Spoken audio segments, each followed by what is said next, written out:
Hola a todos, ¿cómo está en la casa, amigos? Est-ce que vous êtes déjà demandé si en faisant un effort ou en gérant bien vos repas, vous pourriez améliorer votre vie? Y avez-vous déjà pensé à ça? Ah non, certainement que non. Il n'y a qu'un fou comme moi qui peut y penser à ça. Dans cette vidéo, vous allez apprendre pourquoi c'est important pour vous de faire attention à ce que vous mangez, et je vous ferai part, comme ça, gratis, de différentes façons qui existent de s'alimenter afin que vous trouviez celle qui vous convient le mieux.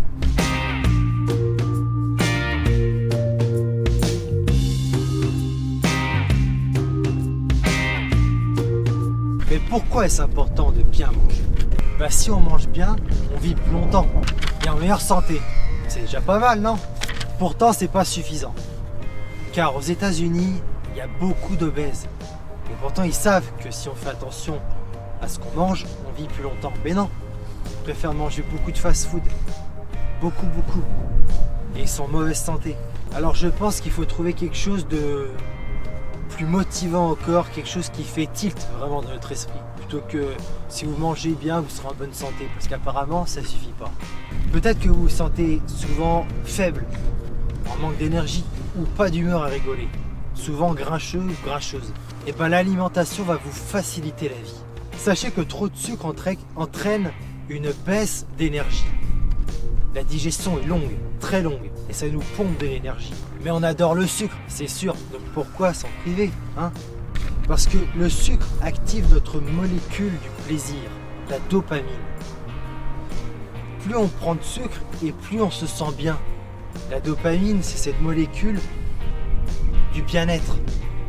On prend du sucre et on se sent bien. Donc on en veut encore plus et encore plus et encore plus. On devient en quelque sorte dépendant au sucre. Mais quand on consomme trop de sucre, notre système immunitaire s'affaiblit. Car notre pancréas panique. Il doit éliminer tout ce sucre. Il faut qu'il l'élimine. Et vite. On devient mou. Puis ensuite on va se critiquer sans vouloir. Oh, j'ai pas d'énergie, oh, j'ai pas de volonté, oh, je suis pas capable de faire ça, non, j'y arrive déjà pas à faire ceci. Mais ça vient pas de nous, c'est pas nous qui sommes nuls ou faibles. Ça vient juste de notre alimentation. Si on faisait un effort à ce niveau-là, on aurait beaucoup plus de force, on serait beaucoup plus capable de faire ce qu'on dit, d'aller au bout des choses. Faut arrêter de vous en vouloir. On ne sait pas tout, je ne sais pas tout. La seule chose par contre que je sais là, c'est que vous pourriez avoir beaucoup plus d'énergie si vous diminuez votre consommation de sucre. Connaissez-vous l'équilibre acido-basique? Le docteur Otto Heinrich, prix Nobel, disait que aucun cancer, aucune maladie, même le cancer, ne peut exister dans un environnement alcalin. L'objectif en fait de l'équilibre acido-basique, c'est d'être à 60% en alimentation alcaline et 40% alimentation acide. C'est-à-dire que ce que vous mangez, soit c'est alcalin, soit c'est acide. Par exemple, la viande, le poisson, les pâtes, tout ça c'est acide. Ça développe de l'acidité pour le corps. Ça ne veut pas dire que c'est mauvais, je dis juste que c'est acide. Et les fruits, les légumes principalement, c'est alcalin. C'est doux pour le corps. On a besoin d'acide. Et ce qu'il faut, moi je dis, c'est qu'il faut du 50-50. 50% acide, 50% alcalin. Sauf que par exemple, il y a des gens, ils vont manger le midi steak, pâtes, les deux sont acides. Et le soir, poisson, riz, les deux sont acides. Il n'y a pas d'alcalin, c'est 100% acide. Alors à la limite, manger le midi steak, pâtes, en dessert une pomme, ça fait 2 acides, 1 alcalin. Au goûter, un truc sucré, ça fait acide.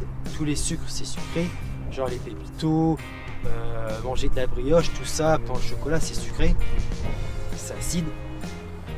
Et par exemple, manger avec un truc sucré au goûter, de clémentine, qui est alcalin, ça fait un partout, ça fait 50-50. Et le soir, manger poisson, riz, mais par exemple, avec du chou-fleur. Et en entrée, par exemple, une petite salade en entrée. Et voilà, l'équilibre acido-basique, il est là. Et si vous êtes trop acide, vous allez développer sur le long terme des problèmes. Problèmes d'articulation par exemple, des blessures récurrentes ou où vous allez avoir du mal à vous endormir, même des trucs bêtes comme des problèmes de peau ou calvitie, tout ça vient aussi du fait qu'on a un organisme trop acide. On consomme trop d'acide et pas assez d'alcalin. Donc comment bien se nourrir? Vous savez, il y a la méthode du lycéen qui part en retard à l'école et qui n'a pas le temps vraiment de déjeuner et qui part comme ça en prenant un paquet de biscuits et voilà. Le midi, il mange à la cantine, il mange beaucoup.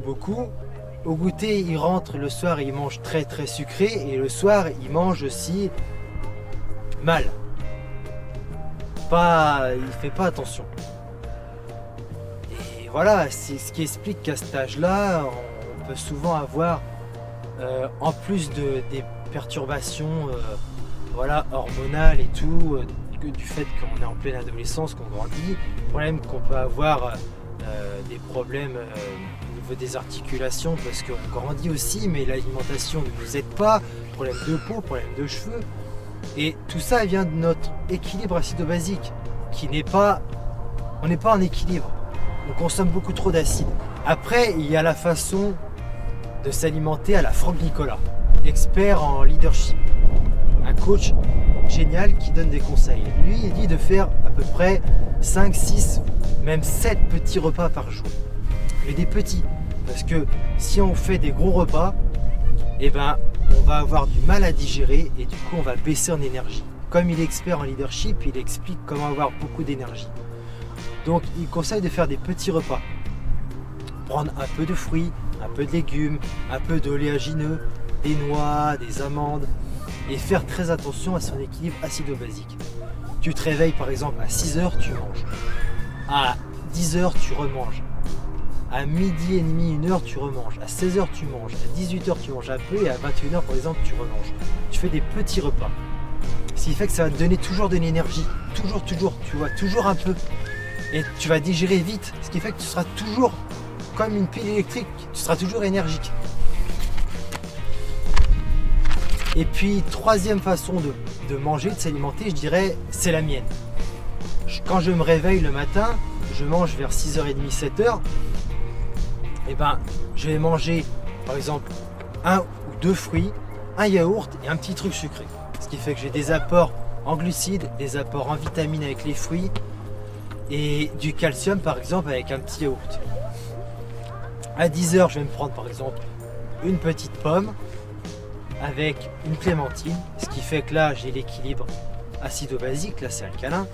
Le midi, je vais faire attention, peut-être que par exemple je vais prendre des pâtes avec un steak. Mais à côté, je vais me faire une petite tomate.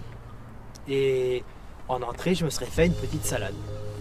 Au goûter, je me prends un truc sucré comme un biscuit et un fruit. Et le soir, je fais équilibre à fond, équilibre acido-basique. Par exemple, poisson-riz, une petite soupe en entrée. Et avec mon poisson-riz, des choux Bruxelles. Et puis en dessert, un fruit. Équilibre acido-basique. Donc voilà, moi je fais pas 6-7 petits repas, je vais faire 4 repas, matin, midi, au goûter et le soir, et une petite collation vers 10h. Après, c'est à vous de gérer laquelle des 3 méthodes vous convient le mieux. Celle du lycéen où vous partez à la bourre et où vous ne faites pas trop attention à ce que vous mangez, je ne la conseille pas du tout. Car tu es en bonne santé quand tu manges mieux, donc je ne la conseille pas. Ce que je conseillerais, c'est soit la méthode à la Franck Nicolas ou la mienne. Ce qui vous convient le mieux, faire 6 ou 7 repas par jour, ou alors 4 repas comme moi et une petite collation. Ça vous doit. Alors, si ça vous a plu cette vidéo, vous êtes libre de mettre un j'aime, un petit pouce, pour me motiver encore plus à faire d'autres vidéos, à vous apporter beaucoup de valeur. Si je peux m'améliorer, mettez-le dans les commentaires. Si vous voulez que je vous parle d'un thème précis, dites-le moi une fois de plus. Grand merci pour tout et à la prochaine fois. Ciao!